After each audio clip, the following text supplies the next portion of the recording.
الحمدللہ رب العالمین والصلاة والسلام علی نبینا محمد وعلی آلہ وصحبہ اجمعین اما بعد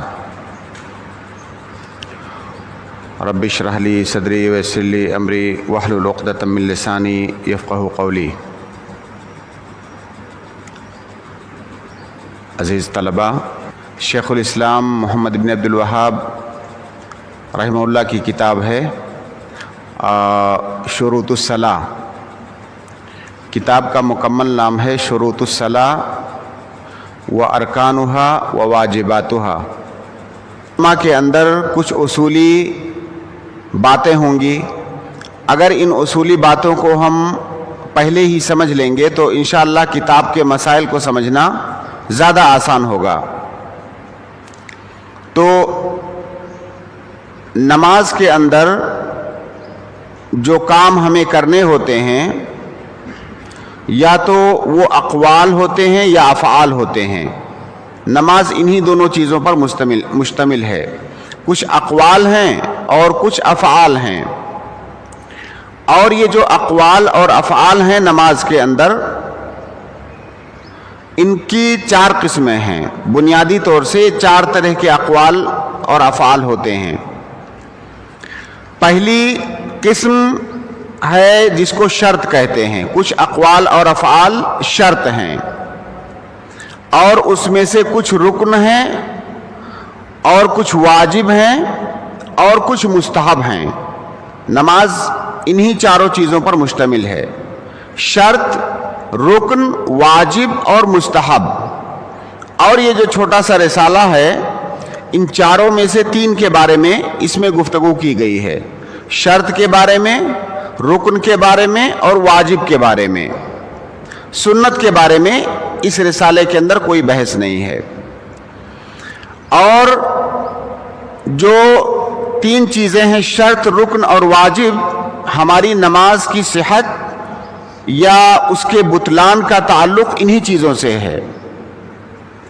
اگر نماز کے اندر کسی سے مستحب چھوٹ گیا یا اس نے چھوڑ دیا تو اس کی نماز ہو جائے گی، لیکن یہ جو تینوں چیزیں ہیں، شرط، رکن، واجب، یہ نہیں چھوٹنی چاہیے، ان کے بغیر نماز نہیں ہوگی، جیسا کہ جب ہم مسائل کے اندر آئیں گے تو وہاں اس کا بیان بار بار آئے گا انشاءاللہ۔ تو یہ رسالہ انہی تینوں چیزوں پر مشتمل ہے، شرط، رکن اور واجب، جو نماز کے اندر ہیں۔ تو نماز کے جو شروط اور ارکان اور واجبات ہیں، ان کو گنانے یا ان کے مسائل پر بات کرنے سے پہلے یہ جو مصطلحات ہیں تینوں، شرط اور رکن اور واجب، ہم مختصر سی گفتگو اس پر کریں گے مقدمہ کے طور پر، جیسا کہ میں نے عرض کیا۔ تو مؤلف رحمہ اللہ نے چونکہ شرط سے اپنی بات کی ابتدا کی ہے، شروط الصلاۃ سے، اس لیے ہم بھی سب سے پہلے شرط کے بارے میں یا شروط کے بارے میں مختصر انداز میں جان لیتے ہیں، پھر اس کے بعد انشاءاللہ ہم شروط الصلاۃ کے اندر داخل ہوں گے۔ اور جب ارکان اور واجبات کی باری آئے گی تو پھر وہاں پر ارکان اور واجبات کے بارے میں بھی بات کریں گے انشاءاللہ۔ دیکھیے،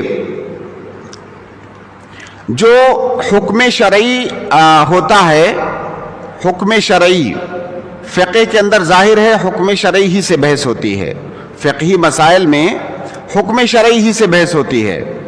تو یہ جو حکم شرعی ہے، اس کی 2 قسمیں ہوتی ہیں۔ حکم شرعی کی 2 قسمیں ہیں، ایک حکم تکلیفی اور ایک حکم وضعی، جو کہ آپ اصول فقہ کے اندر پڑھتے رہتے ہیں، احکام تکلیفیہ اور احکام وضعیہ۔ احکام تکلیفیہ 5 ہیں، واجب، مستحب، حرام، مکروہ اور مباح، یہ 5 احکام تکلیفیہ ہیں۔ اور اس کے علاوہ کچھ احکام ہیں جن کو احکام وضعیہ کہا جاتا ہے۔ تو یہ جو شرط ہے، اس شرط کا تعلق احکام وضعیہ سے ہے۔ احکام وضعیہ کی کئی قسمیں ہیں جن کا ابھی بیان کروں گا مختصر انداز میں۔ تو یہ جو شرط ہے احکام وضعیہ میں سے ایک ہے۔ تو اس لیے ہم اپنی بات کی ابتدا حکم وضعی سے کرتے ہیں۔ حکم وضعی کیا ہے؟ مختلف الفاظ میں اصولیوں نے اس کی تعریف کی ہے، حکم وضعی کی۔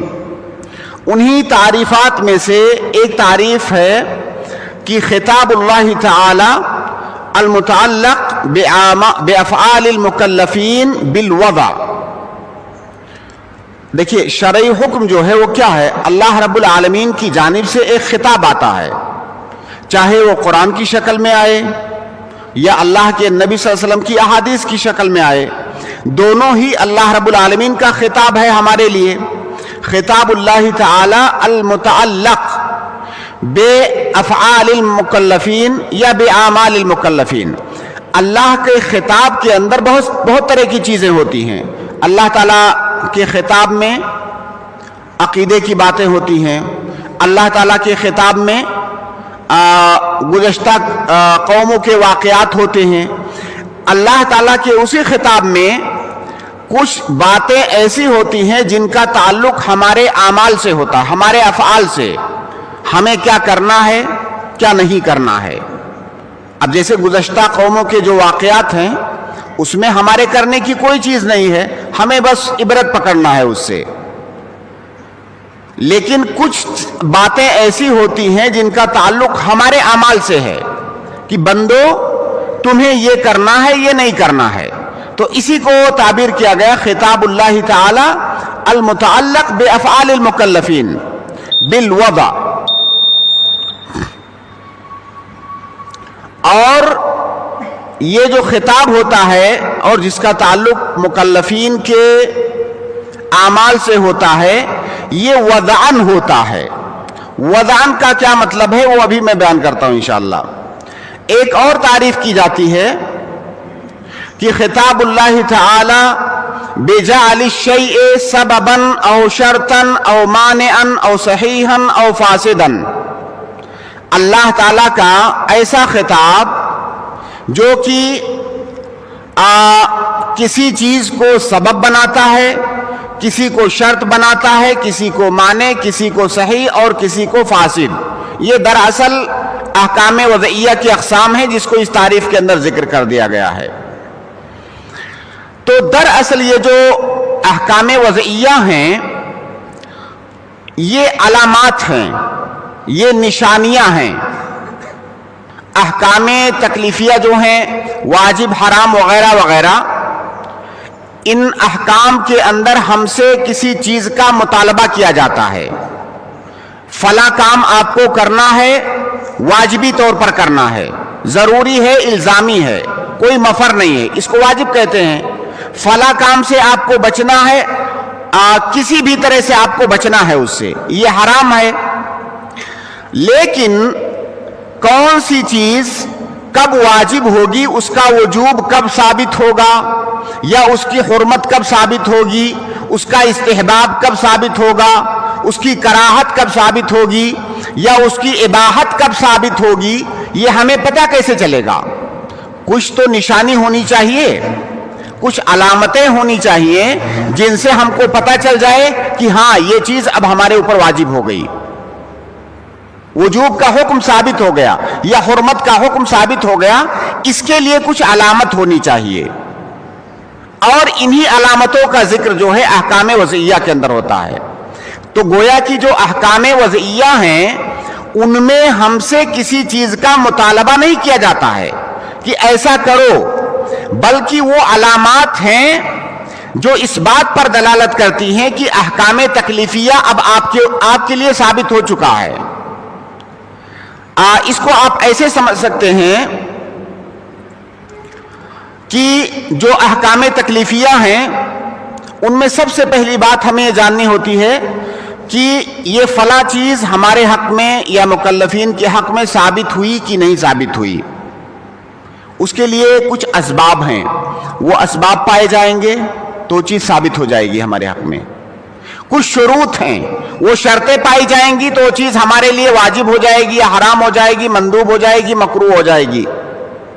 یا اسی طرح سے کچھ موانع ہیں، اگر وہ پائے گئے تو گرچہ وجوب پایا گیا لیکن چونکہ معنی پایا گیا اس لیے وہ ہمارے حق میں وہ چیز ثابت نہیں ہوگی.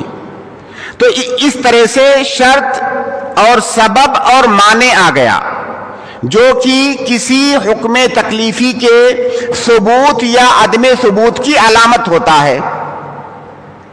اور جب یہ حکم ہمارے لیے ثابت ہو گیا کہ فلاں چیز آپ کے اوپر واجب ہے یا حرام ہے یا مندوب ہے، مکروہ ہے، مباح ہے، تو اب ہمیں کیا کرنا ہوتا ہے؟ اب ہمیں جو ہے اس پر عمل کرنا ہوتا ہے. ہمیں اس پر عمل کرنا ہوتا ہے. تو جب ہم نے اس پر عمل کیا تو اب ہمیں پتہ کیسے چلے گا کہ جو ہم نے عمل کیا ہے یہ معتبر ہے یا غیر معتبر ہے؟ اس کا اعتبار ہوگا کہ نہیں ہوگا؟ یہ صحیح ہے یا نہیں صحیح ہے؟ یہ بھی تو پتہ چلنا چاہیے. جیسے نماز ہمارے اوپر واجب ہے، ہم نے نماز پڑھ لیا تو بھائی نماز تو ہمیں پتہ ہونا چاہیے نا کہ ہماری یہ نماز شریعت کی نگاہ میں معتبر ہے کہ نہیں ہے. اس کی بھی کچھ علامتیں ہونی چاہیے اور اسی کو صحت اور فساد کہا جاتا ہے.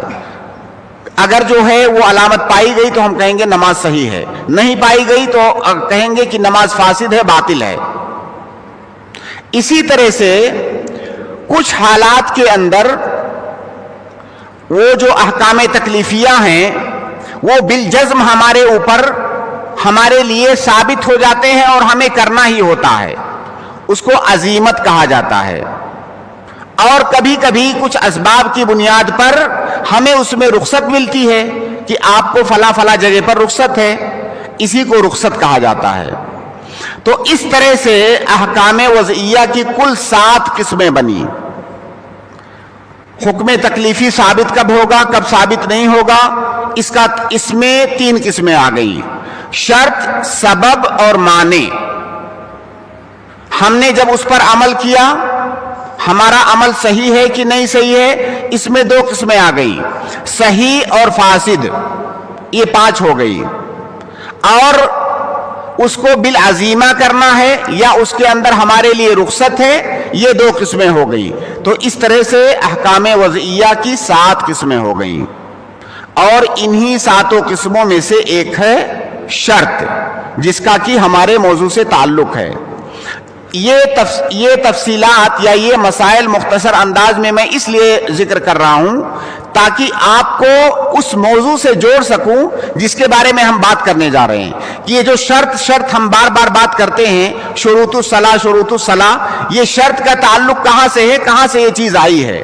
تو اس کا مطلب یہ ہوا کہ شروط الصلاح جس پر ہم بات کرنے جا رہے ہیں یہ دراصل علامت ہے، ہم سے کوئی مطالبہ نہیں ہے.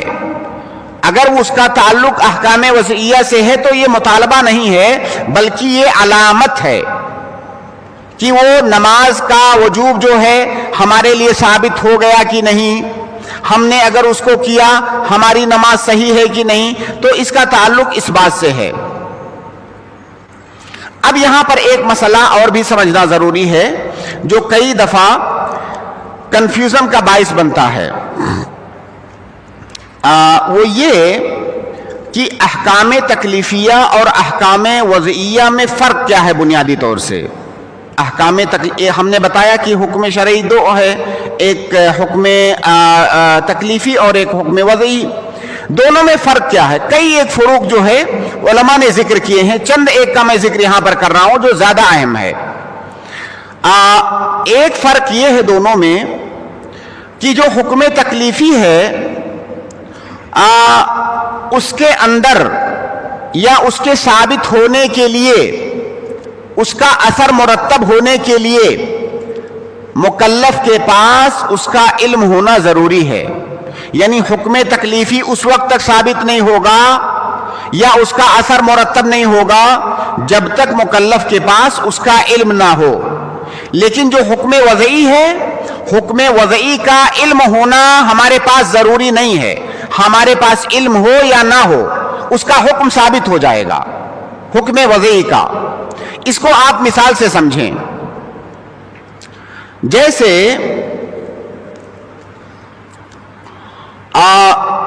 کسی آدمی کو فرض کر لیں، کسی انسان کو یہ پتہ نہیں ہے کہ نماز واجب ہے، اور اس نے نماز نہیں پڑھا تو کیا وہ آدمی گنہگار ہے؟ وہ آدمی گنہگار نہیں ہے اگر اسے پتہ ہی نہیں، علم ہی نہیں ہے اس کے پاس کہ نماز واجب ہے۔ حالانکہ ایسا ہو نہیں سکتا ہے، یہ مثال میں اس لیے دے رہا ہوں کہ بالکل یہ سامنے کی مثال ہے۔ اسی طرح سے کوئی بھی واجبی حکم اگر مکلف کو یہ پتہ نہیں ہے کہ یہ فلاں چیز میرے اوپر واجب ہے اور اس نے نہیں کیا تو وہ گنہگار نہیں ہے، یا اس نے کوئی ایسا کام کر لیا جو دراصل حرام تھا لیکن اس کے پاس علم نہیں تھا، وہ جاہل تھا، اس نے کر لیا تو وہ گنہگار نہیں ہے۔ جیسے ابھی رمضان گزرا ہے، کوئی ایسا کام کر لیا روزے دار نے جس کے بارے میں اس کو یہ نہیں پتا ہے کہ اس کو کرنے سے ہمارا روزہ ٹوٹ جائے گا اور اس کو کرنا ہمارے لیے حرام ہے روزے کی حالت میں، اس نے کر لیا تو کیا گنہگار ہوگا؟ کیا اس کا روزہ ٹوٹ جائے گا؟ نہیں۔ حدیث معروف ہے کہ جو آدمی بھول کر کے کھا لے اس کا روزہ نہیں ٹوٹے گا اور نہ ہی وہ گنہگار ہوگا۔ اس کا مطلب حکم تکلیفی کا اثر مرتب ہونے کے لیے مکلف کے پاس اس کا علم ہونا یہ ضروری ہے، لیکن حکم وضعی کا اثر مرتب ہونے کے لیے مکلف کے پاس اس کا علم ہونا ضروری نہیں ہے۔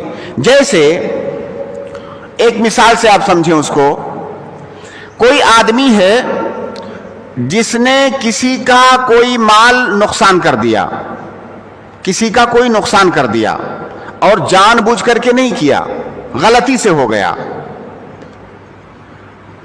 تو کیا ہم یہ کہیں گے کہ بھائی نقصان غلطی سے ہو گیا اس لیے آپ پر کچھ بھی واجب نہیں ہے؟ نہیں، ایسا نہیں کہیں گے، بلکہ ہم یہ کہیں گے کہ آپ کے اوپر گناہ تو نہیں ہے۔ دیکھیں، گناہ کا تعلق حکم تکلیفی سے ہے، حرام یا جائز یا واجب، اسی سے گناہ کا تعلق ہے، گناہ اور ثواب کا تعلق۔ ہم کہیں گے آپ کے اوپر گناہ نہیں ہے لیکن آپ کے اوپر ضمان واجب ہے، آپ نے اس کا نقصان کیا، گرچہ آپ کو نہیں پتا تھا، غلطی سے آپ نے کیا، لیکن آپ کے اوپر جرمانہ لگے گا، یا وہ جو چیز آپ نے نقصان کیا ہے اس کی بھرپائی آپ کو کرنی پڑے گی۔ اس کا تعلق سبب سے ہے، سبب یہ احکام وضعیہ میں سے ہے۔ تو گویا کہ کسی چیز کا نقصان کرنا یہ سبب ہے ضمان کا، اور اس کے لیے آپ کے پاس علم ہونا ضروری نہیں ہے۔ نقصان ہو گیا، آپ کو ضمان بھرنا پڑے گا، چاہے آپ کے پاس علم رہا ہو یا نہ رہا ہو۔ تو پہلا فرق دونوں میں کیا ہوا کہ حکم تکلیفی کا اثر مرتب ہونے کے لیے مکلف کے پاس اس کا علم ہونا یہ ضروری ہے، لیکن حکم وضعی کے لیے مکلف کے پاس اس کا علم ہونا یہ ضروری نہیں ہے۔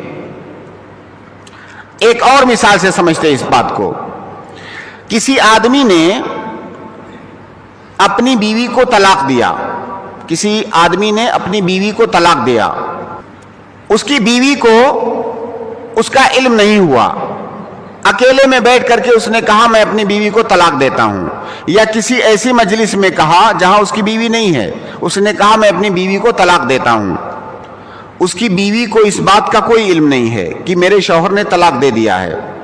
اس کی بیوی کو ہفتہ 10 دن 15 دن 1 مہینے کے بعد پتا چلا کہ اس نے طلاق دے دیا ہے۔ کیا یہ طلاق واقع ہو جائے گی کہ نہیں ہوگی؟ ہاں مشائخ، یہ طلاق واقع ہو جائے گی۔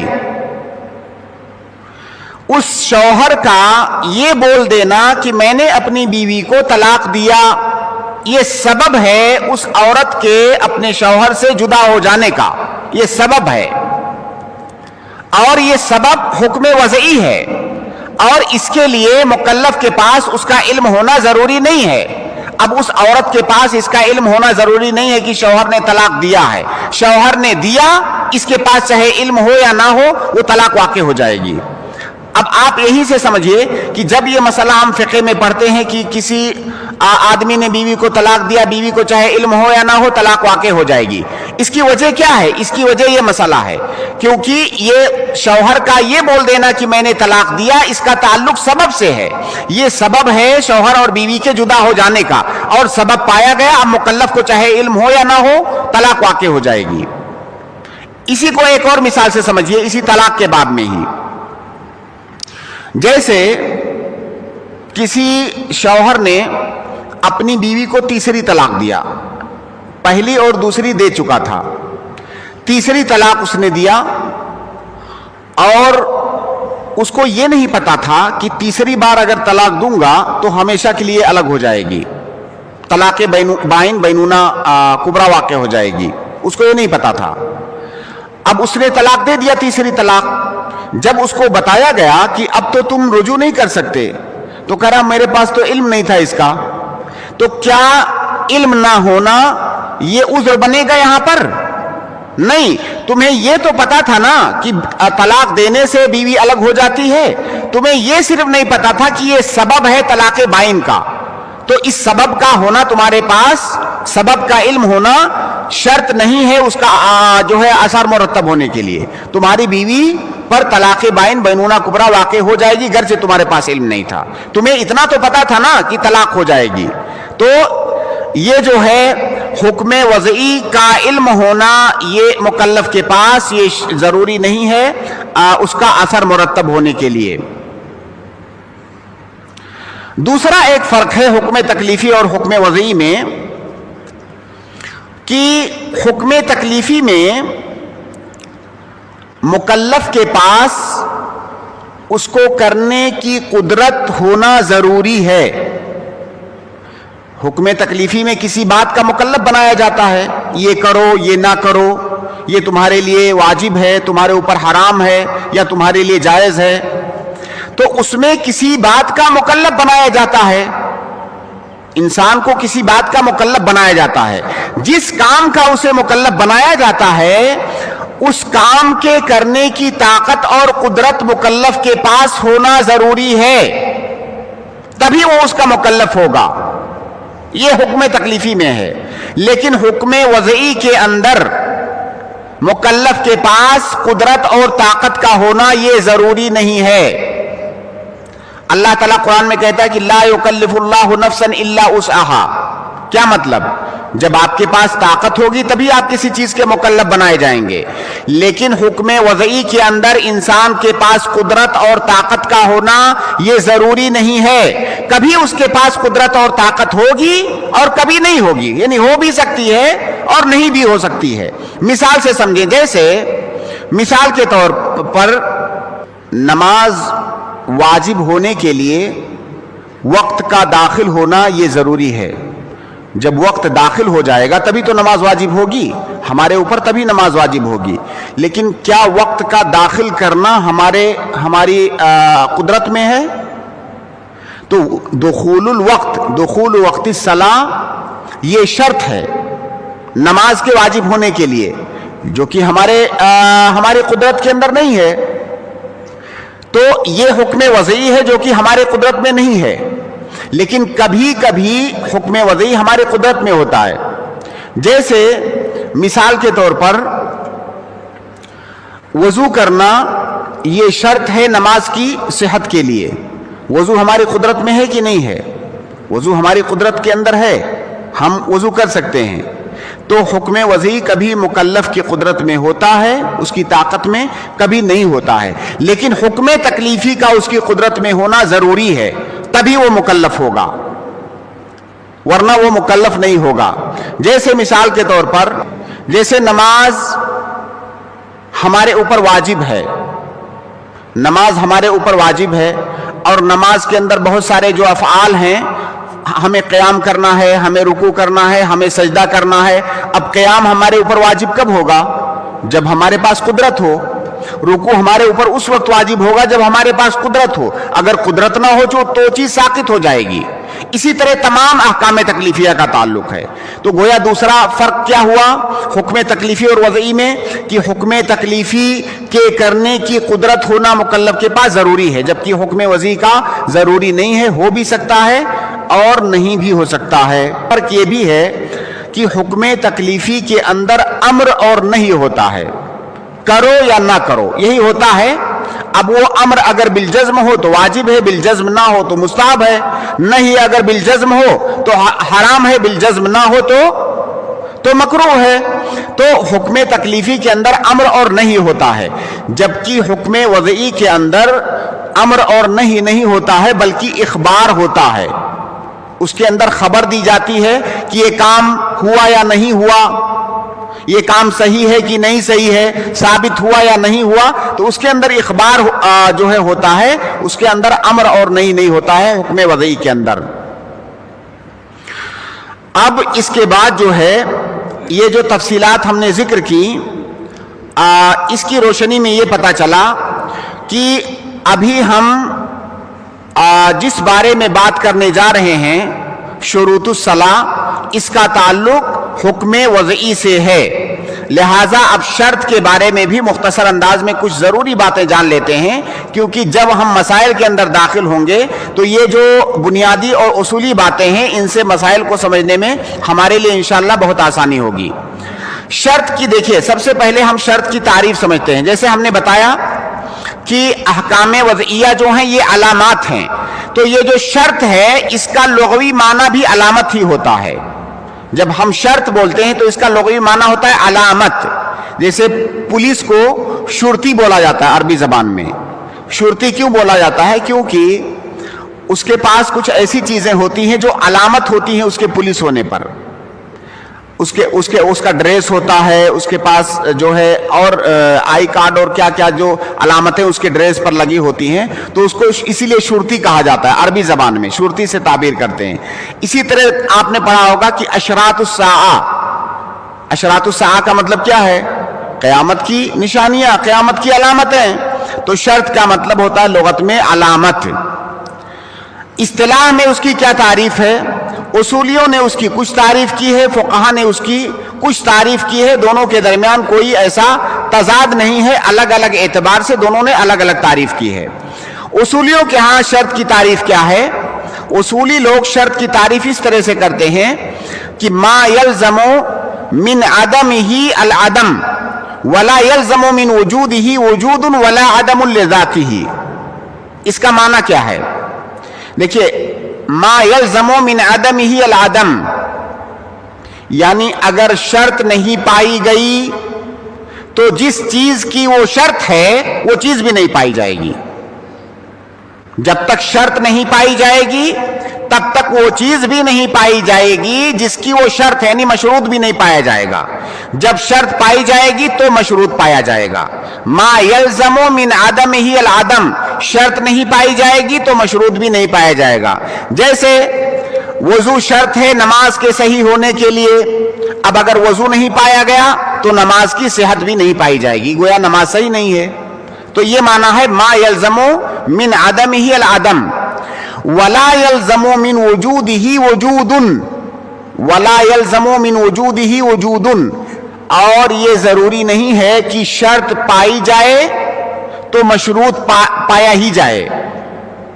یہ ضروری نہیں ہے کہ شرط پائی جائے تو مشروط پایا ہی جائے، پایا بھی جا سکتا ہے، نہیں بھی پایا جا سکتا ہے۔ جیسے آپ نے ابھی یہاں سے جا کر کے وضو کیا اور چلے گئے اپنے کمرے میں جا کے سو گئے، کیا ضروری ہے کہ آپ نے وضو کیا تو نماز پڑھیں ہی؟ نہیں ضروری ہے، آپ ایسے ہی وضو کر سکتے ہیں۔ تو وضو گرچہ نماز کے لیے شرط ہے، لیکن جب آپ نے وضو کر لیا تو اب ضروری نہیں ہے کہ نماز پڑھو۔ یہ معنی ہے کہ ولا یلزم من وجودہ، یعنی وضو کے وجود سے ضروری نہیں ہے کہ اب آپ نماز پڑھو ہی، وضو کر کے آپ نماز نہیں بھی پڑھ سکتے ہو۔ تو ولا یلزم من وجودہ وجود ولا عدم لذاتہ، اور یہ بھی ضروری نہیں ہے کہ آپ نہ پڑھو، یا یہ بھی ضروری نہیں ہے کہ آپ نے وضو کر لیا ہے اور وضو کر کے نماز پڑھا تو آپ کی نماز صحیح ہی ہوگی۔ صرف وضو اکیلے تھوڑی شرط ہے، اور بھی تو چیزیں ہو سکتی ہیں، یا کوئی معنی پایا گیا، شرط تو پائی گئی لیکن کوئی ہو سکتا ہے معنی پایا جائے، تو شرط کے پائے جانے سے ضروری نہیں ہے کہ مشروط پایا جائے، اگر کوئی معنی پایا جائے گا تو مشروط نہیں پایا جائے گا۔ جیسے مثال کے طور پر کسی انسان کا مورث کا مر جانا یہ شرط ہے وارث کے وراثت پانے کا، ہے نا؟ مورث مرے گا تو وارث وراثت پائے گا، یہ شرط ہے، لیکن ضروری نہیں ہے کہ مورث مر جائے تو وارث وراثت پائے ہی، ہو سکتا ہے کوئی معنی پایا جائے، ہو سکتا ہے وہ قاتل ہو اس کا مورث کا۔ تو اگر شرط پائی جائے تو ضروری نہیں ہے کہ مشروط پایا ہی جائے، کوئی ہو سکتا ہے مانع پایا جائے۔ تو خلاصہ کیا ہوا اس تعریف کا کہ اگر شرط نہیں پائی گئی تو مشروط نہیں پایا جائے گا، لیکن اگر شرط پائی گئی تو مشروط کا پایا جانا ضروری نہیں ہے۔ یہ شرط کی تعریف ہے مختصر انداز میں۔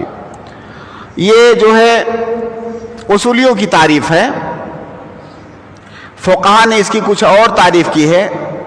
فقہا کہتے ہیں کہ ما خرج عن ماہیت العبادہ او العقد وترتبت علیہ الآثار المقصودہ من الفعل۔ دیکھیے اصولی جو ہے نا وہ اصولی نظریے سے دیکھتے ہیں کسی بھی تعریف کو، فقہی جو ہے فقیہ جو ہے وہ عملی نظریے عملی ناحیے سے دیکھتا ہے۔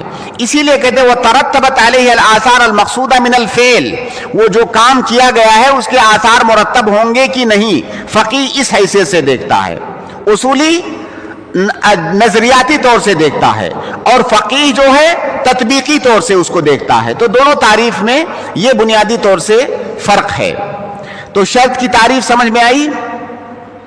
ہاں مشائخ، شرط کی تعریف کا خلاصہ یہ ہے کہ اگر شرط نہیں پائی گئی تو مشروط نہیں پایا جائے گا۔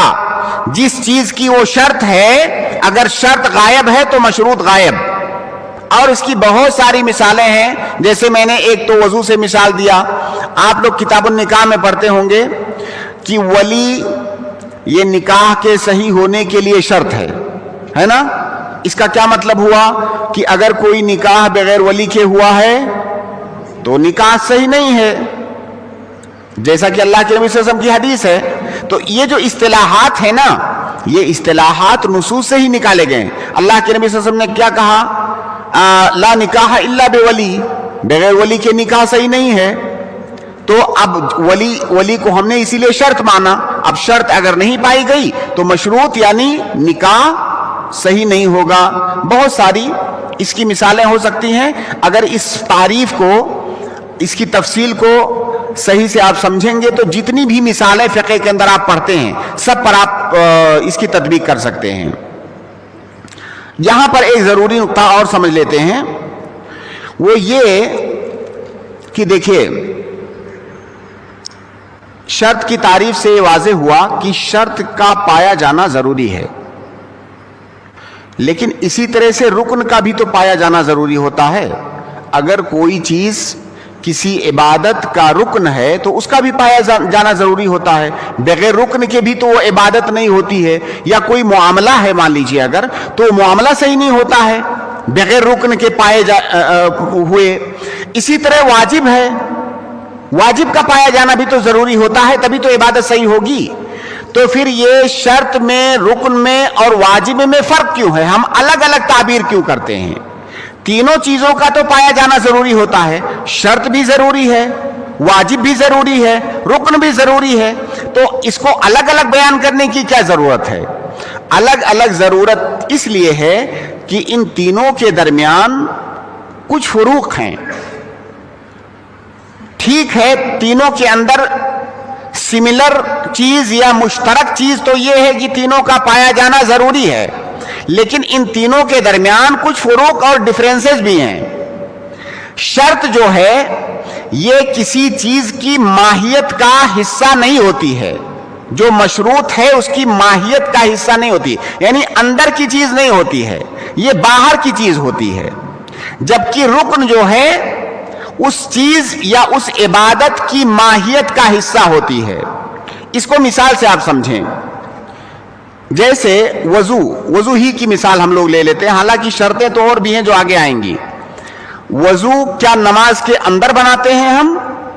وضو بنا کر کے پھر نماز میں داخل ہوتے ہیں، تو نماز کے اندر کی چیز نہیں ہے، اس لیے ہم کہتے ہیں کہ وضو شرط ہے۔ ہاں، اسی طرح سے کپڑا پہننا یا شرمگاہ کو ڈھکنا نماز کی صحت کے لیے شرط ہے۔ تو کیا جب ہم نماز میں چلے جاتے ہیں تو پہنتے ہیں کپڑا؟ نماز کے اندر کی کیا چیز ہے وہ، یا نماز کے باہر کی چیز ہے؟ باہر کی چیز ہے وہ۔ تو شرط یہ مشروط کی ماہیت کا حصہ نہیں ہوتی ہے، بلکہ یہ کوئی باہر کی چیز ہوتی ہے، خارج کی چیز، جبکہ رکن یہ اندر کی چیز ہوتی ہے۔ رکن یہ اندر کی چیز ہوتی ہے.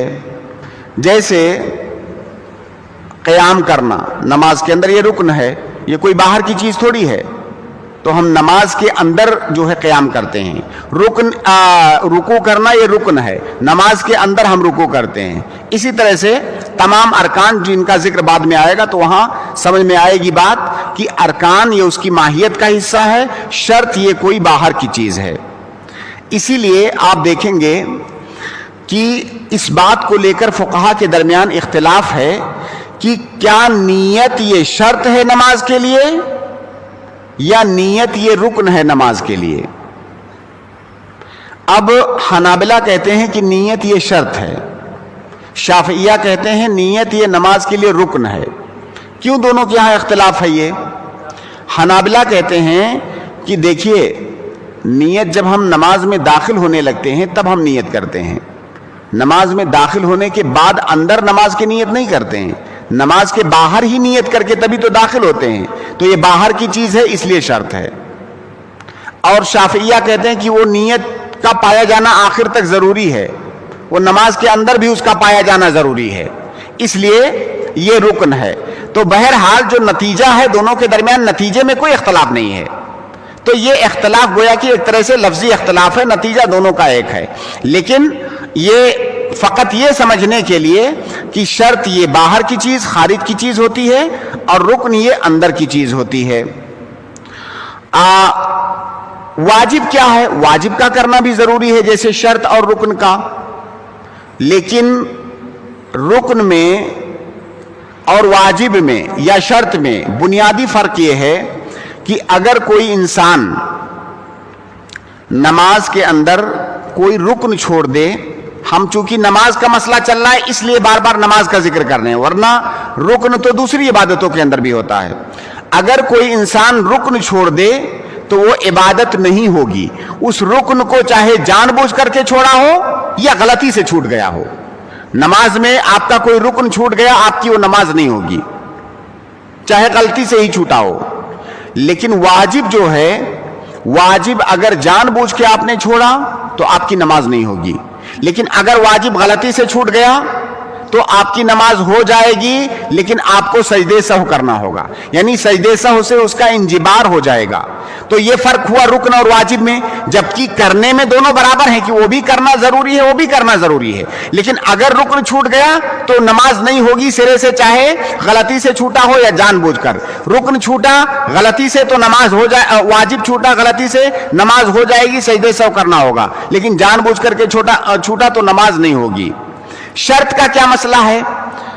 شرط جو ہے ابھی آگے اس کا ذکر آئے گا کہ شرط دو طرح کی ہوتی ہیں, ایک شرط وجودی اور ایک شرط عدمی.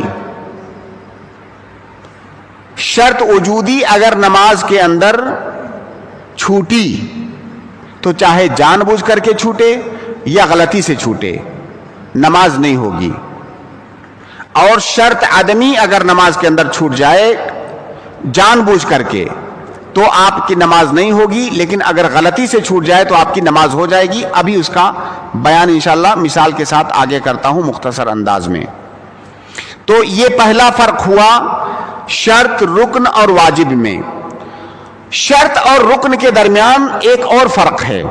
آپ ملاحظہ کریں گے کہ جو شرط ہوتی ہے اس کا ابتدا سے لے کر کے, نماز کی ابتدا سے لے کر کے انتہا تک کانٹینیو اس کا پایا جانا ضروری ہے. جیسے وضو ہے, آپ نے شروع میں کیا, نماز کے آخر تک آپ کا وضو برقرار رہنا ضروری ہے کہ نہیں؟ ضروری ہے. آپ نے نیت کیا, نیت کا آخر تک برقرار ہونا ضروری ہے کہ نہیں؟ آپ تجدید نہیں کریں گے بار بار کہ نماز کے اندر بار بار وضو کی تجدید کرنی ہے. وضو آپ نے کر لیا, اب آخر تک باوضو رہنا ضروری ہے. نیت کر لیا, نیت ٹوٹنی نہیں چاہیے, آخر تک کانٹینیو اس کا ہونا چاہیے. آپ نے کپڑا پہن لیا, ڈھک لیا اپنے آپ کو, آخر تک وہ رہنا چاہیے, یعنی وہ کانٹینیو رہے گا پوری نماز کے اندر. تو یہ شرط ہے. لیکن جو ارکان ہوتے ہیں نماز کے, ایک رکن سے دوسری رکن کی طرف منتقل ہوتے رہتے ہیں. کیا پوری نماز میں صرف قیام کرتے ہیں؟